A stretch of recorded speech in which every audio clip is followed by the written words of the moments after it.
Tessalonicenses 4 diz assim: não queremos, porém, irmãos, que sejais ignorantes com respeito aos que dormem, para não vos entristecerdes como os demais que não têm esperança. Pois, se cremos que Jesus morreu e ressuscitou, assim também Deus, mediante Jesus, trará em sua companhia aos que dormem. Ora, ainda vos declaramos, por palavra do Senhor, isto: nós, os vivos, os que ficarmos até a vinda do Senhor, de modo algum precederemos os que dormem. Porquanto o Senhor mesmo, dada a sua palavra de ordem, ouvida a voz do arcanjo e ressoada a trombeta de Deus, descerá dos céus, e os mortos em Cristo ressuscitarão primeiro. Depois nós, os vivos, os que ficarmos, seremos arrebatados juntamente com eles entre nuvens para o encontro do Senhor nos ares. E assim estaremos para sempre com o Senhor. Consolai-vos, pois, uns aos outros com estas palavras. Muito bem, queridos. Vou fazer uma pergunta para os meus queridos irmãos. Até quando o mundo continuará caminhando na direção em que está e na forma que se encontra? Até quando? Alguém que vê as manchetes nos jornais, nos rádios, na televisão, pergunta se Deus está vendo tudo o que acontece hoje? Pergunta quase que inevitável é: Deus está vendo tudo isso? Deus se importa com tudo o que está acontecendo no mundo de hoje? Se Deus ficará passivo diante dos quadros que nós assistimos hoje? Irmãos, a palavra que mais combina com o mundo que nós estamos vivendo, com essas manchetes horrorosas de cada dia, a palavra que mais combina com tudo isso é a palavra julgamento. Existe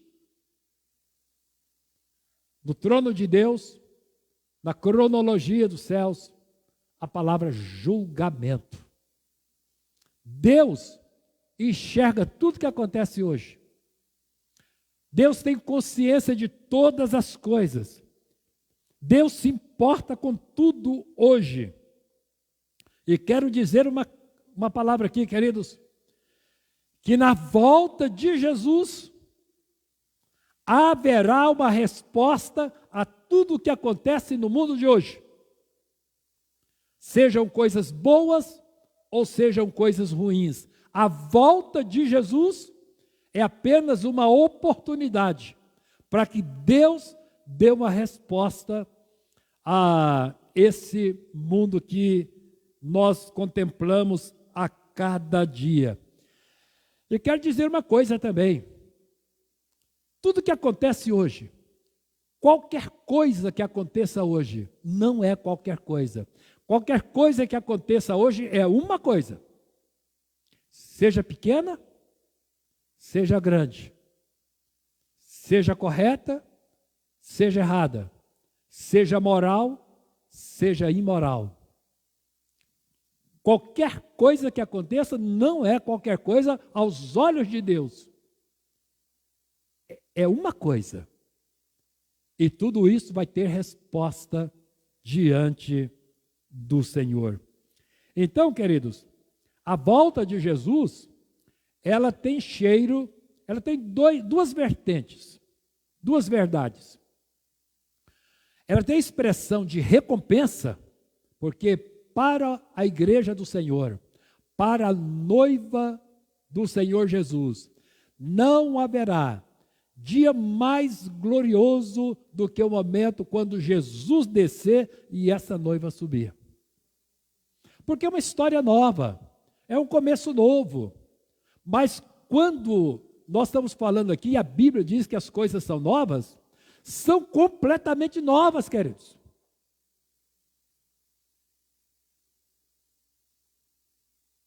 Imagina uma criança que ouça falar do Disney, mas só ouve falar. E de repente ela está naquele mundo encantado da Disneylândia.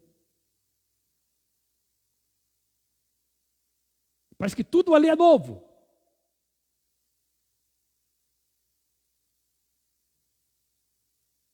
Porque o que nós vamos viver, o que essa noiva vai viver, ela não tem a menor ideia. Quando alguém chega assim, eu vou fazer uma surpresa para você, já aguça, né, o nosso espírito de curiosidade.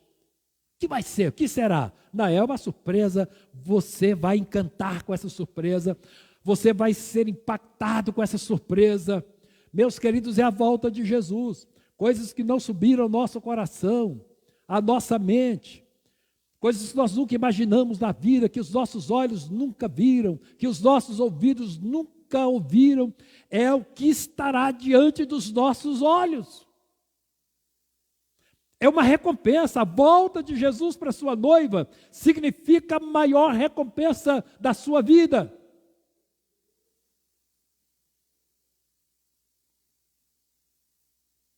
Eu fui chamado para fazer um noivado lá em Anápolis esses dias. Uma menina pobre, que trabalhava na lavoura, vendendo verdura e fruta no sinaleiro. De repente tem a oportunidade de namorar um cidadão rico.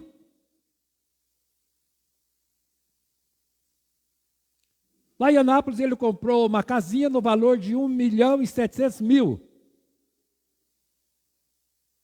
E disse para essa noiva: essa é a sua casa. Quem estava vendendo fruta e verdura no sinaleiro, de repente, está dirigindo uma Hilux, daquela de luxo, aquela top, aquela mais cara, R$240.000.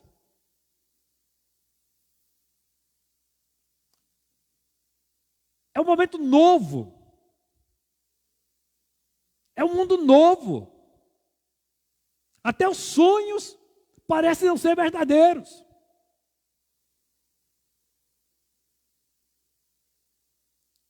Queridos, mas se para a igreja a volta de Jesus representa recompensa, para os que ficarem, o cheiro é de julgamento. É o julgamento de Deus sobre tudo que você vê nas manchetes e te revolta, traz indignação para a sua alma, traz protesto. E às vezes nós questionamos se Deus está vendo o que nós enxergamos. Se Deus se importa com aquelas questões que trazem ira ao nosso coração, indignação à nossa alma. Deus está vendo melhor do que qualquer um de nós. E Deus se importa mais do que nós. Ele só não é imediatista no seu juízo, no seu julgamento. Mas Deus se importa. Deus se importa. Meus queridos, eu sei que para o mundo não tem presença mais indigesta do que a igreja, porque nós protestamos contra tudo aquilo que eles aprovam. Nós estamos numa rota de colisão, estamos andando na contramão. Essa postura nossa, os incomoda. Eles se levantam contra nossos valores, contra nossos princípios, eles nos odeiam, e o que eles puderem fazer para achincalhar a nossa fé e o Deus que nós adoramos, eles farão com a alma cheia. Bom, queridos, as nossas reflexões de hoje, a Bíblia é clara em afirmar que nós vivemos dias difíceis, que trazem incertezas e que trazem muitas dúvidas. O momento que nós estamos vivendo é este. Lá em Mateus capítulo 24, versículo 10 e 11, Jesus disse: nesse tempo, muitos hão de se escandalizar, trair e odiar uns aos outros. Levantar-se-ão muitos falsos profetas e enganarão a muitos. Que momento é esse, queridos, que nós estamos vivendo? Momentos de escândalo, nós estamos vivendo momentos de ódio, momentos de traição e momentos de muito engano com os falsos profetas. Esse é o cenário da volta de Jesus. Esse é o cenário que nós estamos contemplando. Esse é o filme que está diante de todos nós. Não é? Por mais inocente que alguém seja, por mais provinciano que seja a vida de alguém, lá no interior, ele está sabendo de todas essas coisas. Sabe de tudo o que acontece nesse planeta Terra. E, queridos, a igreja, poucas vezes, ela foi tanto desafiada como agora. Sempre ela foi perseguida. Nunca teve tempo bom para a igreja. Desde os tempos apostólicos, lá da igreja primitiva, até os nossos dias, você estudar toda a história da igreja nesses 2000 anos, o tempo todo essa igreja foi afrontada, foi desafiada, mas eu percebo que nessa época ela está sendo de forma muito mais intensa, muito mais provocante. Nunca se desafiou tanto a majestade de Deus, nunca se desafiou tanto a existência de Deus, nunca se desafiou tanto a santidade de Deus. Às vezes a gente pergunta, não é? Quando você sai aí, entra numa igreja, entra em outra igreja, você assiste as formas dos nossos cultos, de repente a gente pergunta, não é? A gente pergunta, será que Deus está vendo essas coisas aqui? Será que Deus recebe o culto que nós prestamos a Ele? Será que a nossa postura é de reverência, é de respeito? Será que nós temos consciência dessa majestade, dessa grandeza, dessa santidade de Deus? Mas essa é a grande realidade. O senhorio de Jesus nunca foi tanto negligenciado como no momento que nós estamos vivendo. E o povo ama ouvir a voz dos falsos profetas.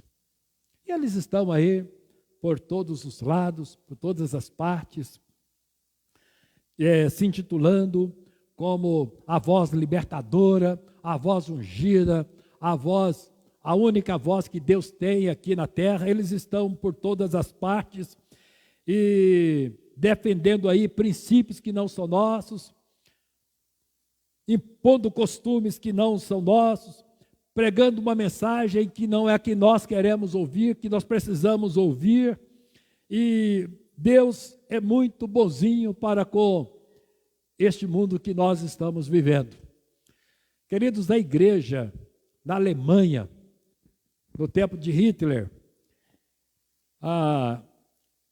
as igrejas foram desafiadas a reconhecer Adolf Hitler como o profeta da Alemanha, lá por volta dos anos de 1934. Então as igrejas tiveram que correr e pedir socorro a um homem, ao maior teólogo daquela época, dessa década, Carlos Barth. E Carlos Barth escreveu, não era uma confissão de fé, foi titulada como Declaração de Barmen. Declaração de Barmen, se você baixar na internet a Declaração de Barmen, feito o maior teólogo daquela época, e ver a exposição dele, chamando o povo à volta para a fé, chamando o povo à igreja.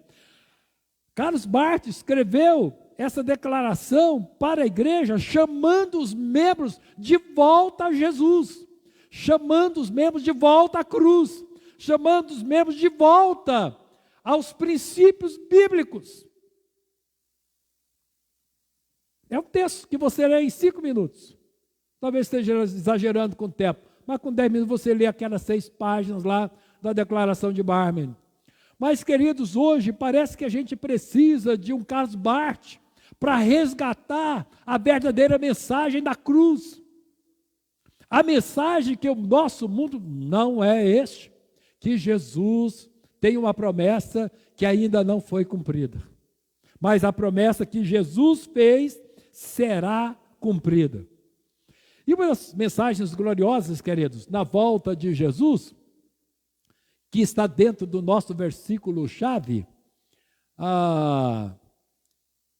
que é o versículo 16, aqui o versículo 16, na metade do texto aqui, o cantinho está lá o 16. Diz assim, porquanto o Senhor mesmo. Qual é a pergunta que se faz ao texto neste momento? Perguntar ao texto, qual é a essência da volta de Jesus? Qual é a essência da volta de Jesus? Nós cremos no caráter dele, que ele não vai furar com essa promessa.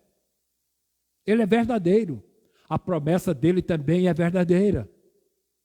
Nós não discutimos a volta de Jesus. Mas qual a essência, queridos, da volta de Jesus? Sabe qual é a essência da volta de Jesus? Que o texto responde no versículo 16, o Senhor mesmo, dada a palavra de ordem, ouvida a voz do arcanjo, ressoada a trombeta do céu. Agora eu vou pular tudo isso e vou para o finalzinho do versículo. O Senhor mesmo descerá dos céus. A essência da volta de Jesus é a pessoa viva dele, ele mesmo descerá. Não, Deus não vai mandar arcanjo, pode ficar tranquilo, não virá nenhum arcanjo. Deus não vai mandar nenhum anjo. Deus não vai mandar nenhum querubim com uma presença representativa. Jesus disse, eu mesmo, depois que acontecer essas coisas aí, receber a palavra de ordem, ouvir a voz do arcanjo, a trombeta de Deus ressoar. Jesus diz, eu mesmo descerei para receber a minha noiva. Olha que coisa gloriosa, queridos. Ele pessoalmente, ele visualmente, né? A presença mais querida, mais amada, vai responder a nossa maior expectativa. E Jesus disse, vocês fiquem tranquilos, não vou mandar nenhum representante. Coisa linda que nós temos, é a essência dessa promessa. E essa foi a forma como a Bíblia está testemunho. Os anjos testemunharam essa essência. Diz, o que vocês estão fazendo aí olhando para cima? Porque esse mesmo Jesus, esse mesmo que subiu, é o mesmo que descerá. Não haverá outro. Porque quando Jesus foi para os céus, ele disse, virá outro Consolador, que é o Espírito Santo.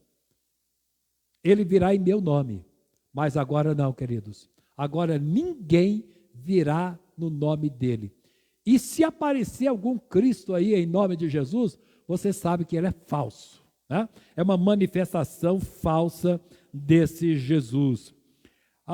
Versículo 18, lá em João, no João capítulo, diz assim, não vos deixarei órfãos, voltarei, eu mesmo voltarei para vós outro, para que onde eu estiver, estejais vós também. Então, meus queridos, Jesus veio na forma humana, para conquistar a sua noiva, ele voltará agora na forma da sua glória para receber essa noiva. Vale a pena a gente esperar Jesus. Vale a pena você estar apaixonado pela volta de Jesus. A igreja precisa apaixonar-se pela promessa do arrebatamento da igreja. Porque nós corremos demais, queridos, da vida. Nós focamos em muitas coisas. Não é que está errado o nosso foco na vida, mas às vezes, queridos, o nosso foco é exagerado.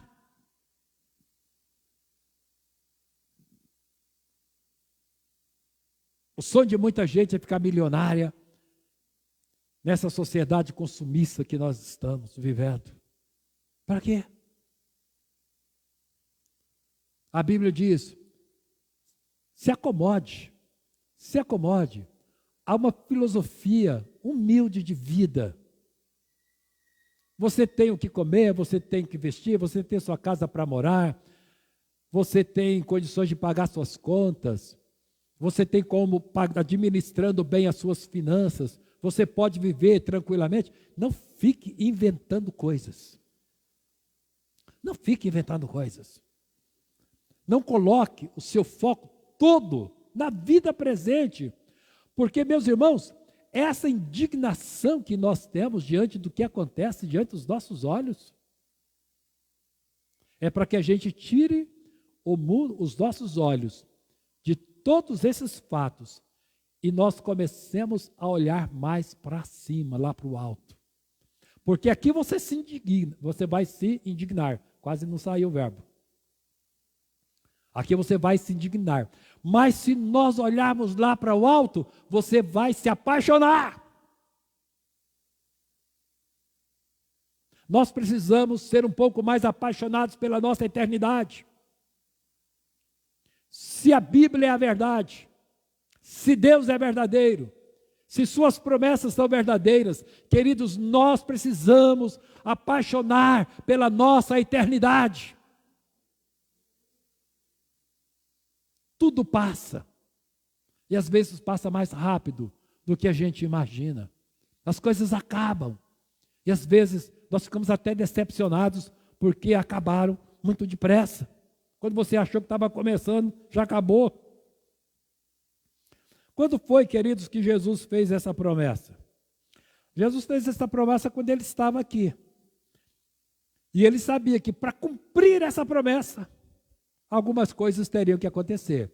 Quando ele estava pregando na Judéia, Samaria, Galiléia, lá em Traconites, na Pérea, Sidom, Tiro. Quando ele estava andando naquelas estradas empoeiradas, Jesus fez todas essas promessas. Mas para que essas promessas fossem cumpridas, Jesus sabia que tinha que passar por alguns momentos. Primeiro, ele teria que morrer. Como Deus determinou, morreu, exatamente daquela forma. Ele foi crucificado pelos nossos pecados. Ele teria que ressuscitar, ser sepultado. Ele foi sepultado. Mas ele teria que sair da sepultura. A Bíblia diz, ele ressuscitou para a nossa justificação. Jesus teria ainda que subir aos céus e ficar à direita de Deus. Tudo isso aconteceu, queridos. Ele morreu, ele foi sepultado, ele ressuscitou, ele subiu aos céus, ele está sentado à direita de Deus. E ele disse ainda, o cenário da minha vida, da minha volta, esse cenário precisa ser montado. Alguém tem dúvida desse cenário? Alguém tem dúvida? Irmãos, o cenário está montado. Está montado. Quando você vê, como eu vi nessa semana, uma pastora ligar a câmera e desafiar as igrejas, desafiar a liderança das igrejas, desafiarem os pastores tradicionais, das igrejas históricas tradicionais, desafiar, gritando diante da câmera do seu celular, ela dizendo lá, eu sou lésbica, sou pastora, sou ungida de Deus, vou para o céu, e levou a câmera para a igreja, e todo aquele povo gritou e aplaudiu, e zombou, escarneceu da pregação ortodoxa da igreja.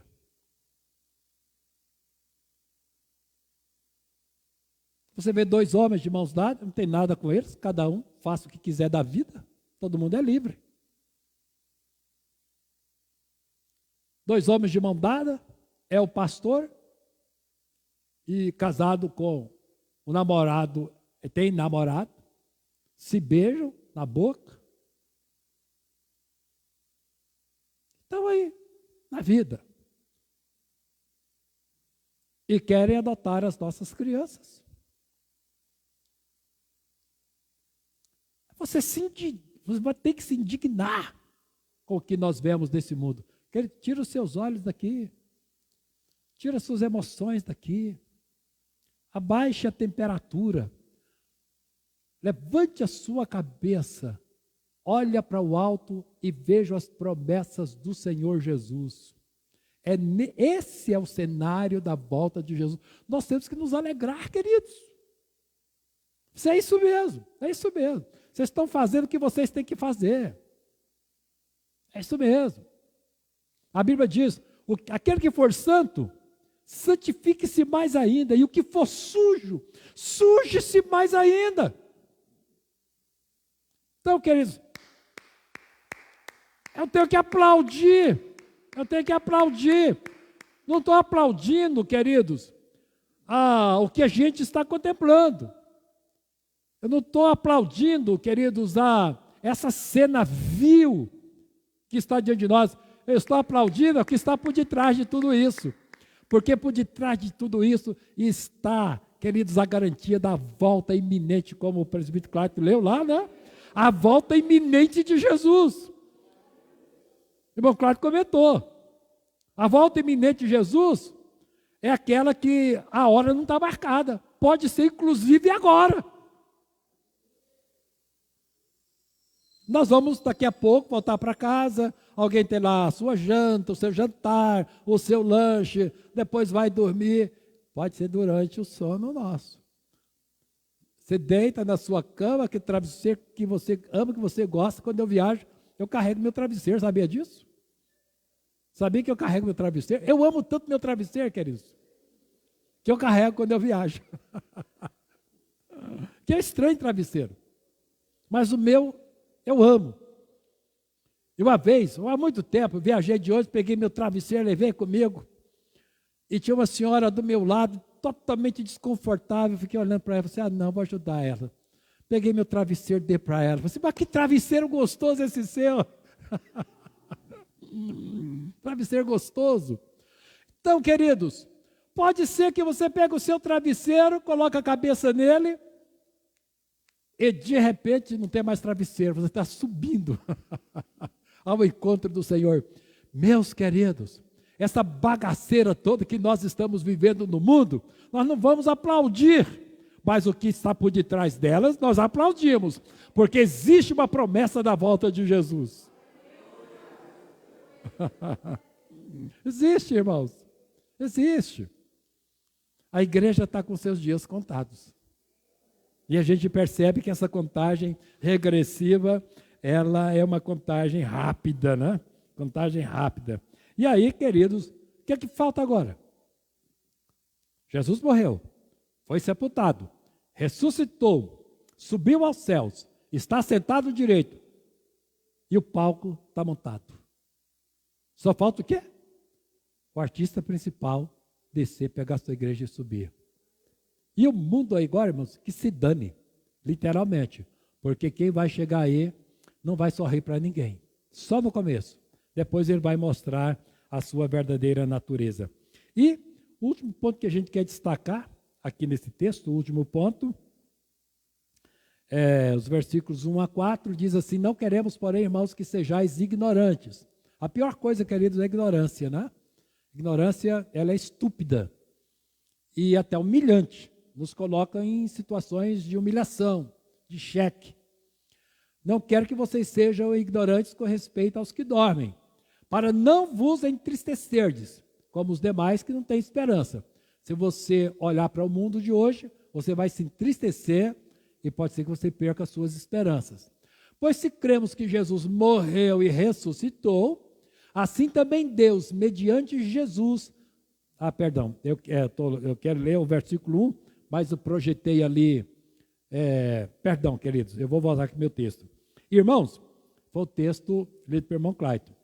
Irmãos, relativamente aos tempos e às épocas, não há necessidade que eu vos escreva, pois vós mesmos estáis inteirados com precisão cirúrgica, de que o dia do Senhor vem como ladrão de noite. Mas vós, irmãos, não estáis em trevas, para que esse dia, como ladrão, vos apanhe de surpresa.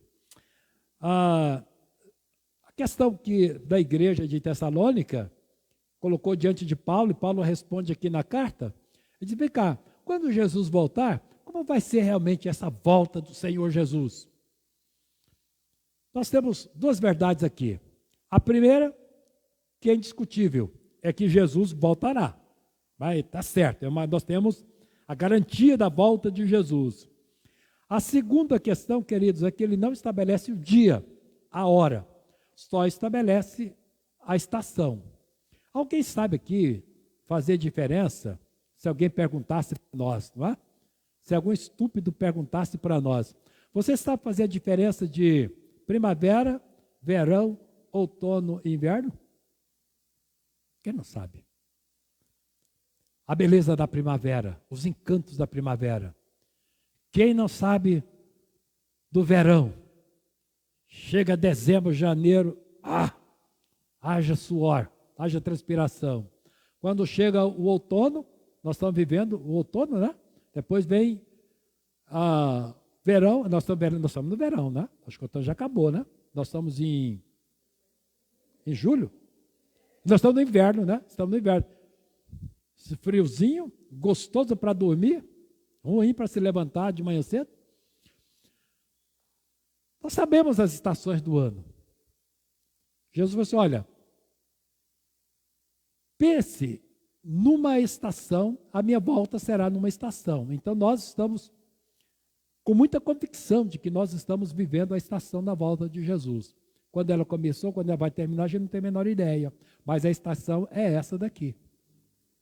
Eu entendo, queridos, falando como pastor de vocês, como pastor da igreja, eu entendo que nenhum pastor, nesses 2000 anos, teve o privilégio, teve a oportunidade de pregar sobre a volta de Jesus como eu tenho e como os meus colegas pastores têm e como a nossa liderança tem e vocês também, como membros do corpo de Cristo. Quando você fala da volta de Jesus na sua casa, você fala da volta de Jesus para os seus amigos, para os seus colegas de trabalho, de escola, seus vizinhos. Quando nós falamos sobre a volta de Jesus, ninguém, nesses 2000 anos, teve o privilégio que nós temos. Por quê? Porque você respira o ar da estação. E você se indigna também com os fatos dessa estação.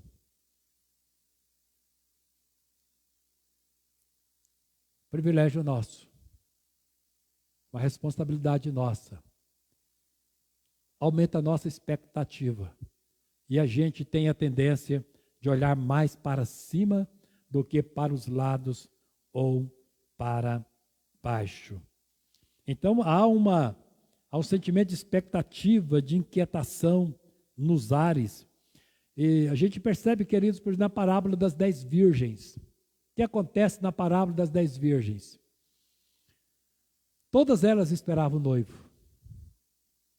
Todas elas viviam a ansiedade da chegada do noivo. Todas elas tinham a certeza de que o noivo viria. Mas, de repente, uma parte delas fica pelo caminho. Elas não foram diligentes nessa espera. Elas não foram prudentes nessa espera. Elas não foram cuidadosas nessa espera. E elas acabaram sendo arrebatadas, se envolvendo com questões com as quais não deveriam se envolver. Elas foram negligentes. Elas foram imprudentes. E deixou o mais precioso, trocou o secundário, o precioso pelo secundário. Faltou azeite nas suas candeias, e o diferencial ali, queridos, é o azeite. O azeite representa a unção. O mais importante para a igreja hoje, queridos, é a unção do Espírito Santo sobre a nossa vida. A gente não pode fazer de conta que é crente e que a gente pode levar as coisas de qualquer forma, como se nós pudéssemos iludir Deus, enganar Deus, ou até trapacear Deus. Deus conhece as motivações do nosso coração. Deus sabe. Queridos, tudo que passa ao nosso redor. O primeiro texto que nós lemos fala muito do anticristo. Se você ler Mateus 24, fala muito do anticristo. Quem é o anticristo? Não sei. Onde está o anticristo? Também não sei. Mas o espírito dele está aí. O espírito do anticristo está aí. E eu quero dizer, já finalizando a mensagem dessa noite, se tem alguma coisa, queridos, que o anticristo tem muito interesse nela, é a internet, as redes sociais, porque o anticristo não é onipresente. Ele não está em todos os lugares. O anticristo não é onisciente. Ele não sabe todas as coisas. Mas se ele pegar a internet, se ele pegar as redes sociais, ele vai saber aonde você está. Ele vai saber quais são ao longo da sua vida, por onde você anda, o que você está fazendo, quais são os desejos do seu coração. E ele sabe que você coloca todos esses desejos nessas redes sociais.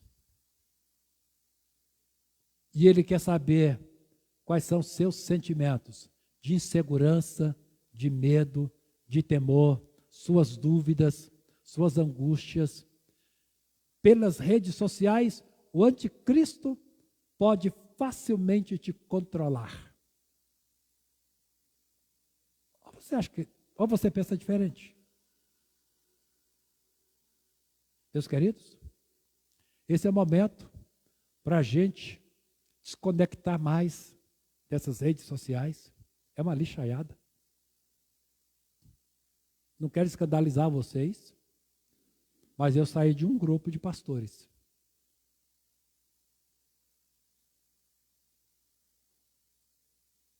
Eu não justifiquei, simplesmente saí. Não quero escandalizar vocês. E não estou dando nenhuma lição de moral. Nenhuma. Longe de mim pretender isso. Mas achei conveniente sair e sair. Simplesmente sair.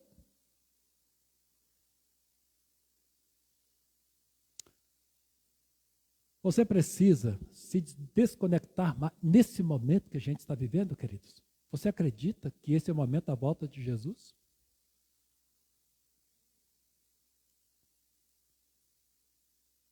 Se desprenda do seu celular. Prenda-se mais a sua Bíblia. Vai ler a Bíblia. Vai orar. Busque comunhão com Deus. Vai interceder pela igreja. Ore pelo seu pastor. Abençoe o seu pastor. Ore pela sua liderança, os presbíteros, diáconos, diaconisas. Abençoe a liderança da sua igreja. Ore pelos líderes de ministério. Ministre sobre o ministério de louvor, sobre os músicos que tocam, os que cantam. Ore, abençoe o ministério de louvor da sua igreja. Esqueça um pouco mais seu celular. Se você sabe que quem tem mais interesse nele é o espírito do anticristo. Ele não é onipresente, ele não é onisciente, mas ele conhece tudo da sua vida através das redes sociais. Sabia disso? Então você pode ter certeza que o maior instrumento disponível para o espírito do anticristo, que está aí, o espírito do anticristo está aí, são as redes sociais, a internet. Ela pode apagar a sua fé, ela pode apagar a chama do seu coração. Tem coisas boas? Tem. Às vezes a gente fica lá passando, para ver se acha alguma coisa boa. Às vezes a gente consegue achar. Então, meus queridos, que Deus nos abençoe. Que Deus nos abençoe. O princípio do anticristo é só um, desse momento que nós estamos vivendo. Estou encerrando a mensagem. O princípio do anticristo é só um. Quanto pior as coisas, melhor para ele. Melhor para ele. Quanto pior for esse mundo, melhor para ele.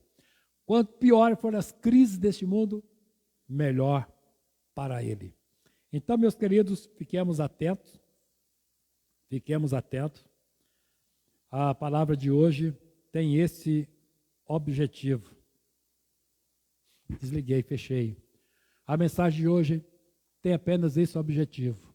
Deixar você, como noiva de Jesus, alerta. Porque o noivo chega a qualquer momento. Amém, queridos? Que Deus nos abençoe. Que o Senhor nos abençoe. Que o Senhor te fortaleça nessa semana. Deus abençoe você que está nos assistindo aí, no seu celular, seu computador. Deus te abençoe. Fique sempre firme. Sejamos, irmãos, abundantes do Senhor. E que a nossa fé possa crescer e se fortalecer para a glória e o louvor do Senhor. Porque juntos subiremos. Aleluia! Você tem essa esperança? Diga amém!